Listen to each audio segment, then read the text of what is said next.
1936 अविभाजित भारत, सिंध, हैदराबाद। दादा लेखराज ने परमात्म आदेशानुसार ओम मंडली नाम से एक छोटे से संगठन की शुरुआत की, जहां ओम की ध्वनि और आध्यात्मिक ज्ञान का अध्ययन किया जाता था।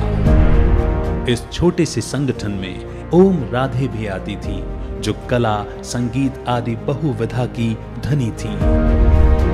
विश्व परिवर्तन के कार्य में अपना सब कुछ समर्पण करने वाली राधे पहली कन्या थी। उनकी आयु उस समय केवल 16 वर्ष थी। तब दादा ने 8 कन्याओं की एक कार्यकारी समिति का निर्माण किया और राधे को इस समिति का प्रमुख नियुक्त किया। समिति का नेतृत्व उन्होंने बड़ी ही समझदारी और दूरदृष्टि के साथ किया। पूरे ओम मंडली की पालना वो एक मां की तरह करती, इसीलिए छोटे बड़े हर एक उनको मम्मा कहकर पुकारने लगे। सत्यता, निर्भयता और साहस से भरी वो एक शक्ति थी। अदालत में उनके तर्क संगत जवाबों के कारण महिलाओं की अधिकार के पक्ष में कई बदलाव हुए, जैसे कि महिलाओं को भी पुरुषों के समान ही आस्था या आराधना की स्वतंत्रता का अधिकार, स्त्री धन का अधिकार आदि। हर घड़ी अंतिम घड़ी समझकर मम्मा ने सदा ही समय का सदुपयोग किया और अल्पायु में ही महातपस्विनी बनी।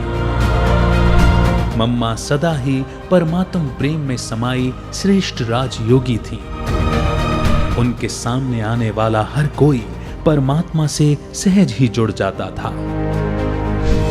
1950 भारत आने के बाद पूरे संगठन की संभाल बड़े ही प्यार और धैर्य से की तथा पूरे देश में चक्कर लगाते हुए उन्होंने कई सेवा स्थानों की शुरुआत की। एक बल एक भरोसा के मंत्र को जीवन में आत्मसात करने वाली मम्मा का परमात्मा पर निश्चय अचल और अडोल था। उनके सानिध्य में हर एक का संशय सहज ही मिट जाता था। एक चैतन्य देवी की तरह मम्मा के बोल चाल और व्यवहार से केवल दिव्यता ही झलकती थी। मम्मा सहन शक्ति की मूरत थी। 24 जून 1965 मम्मा ने अपने अंतिम श्वास लेने के कुछ घंटों पहले तक भी अथक सेवा की। मधुबन में रह रहे हर बच्चे को उन्होंने उस दिन अपने हाथों से अंगूर खिलाए और शारीरिक कष्ट सहन करते हुए भी सदा मुस्कुराते रहने की मिसाल बनी। मम्मा ब्रह्मा कुमारी की प्रथम मुख्य प्रशासिका थीं।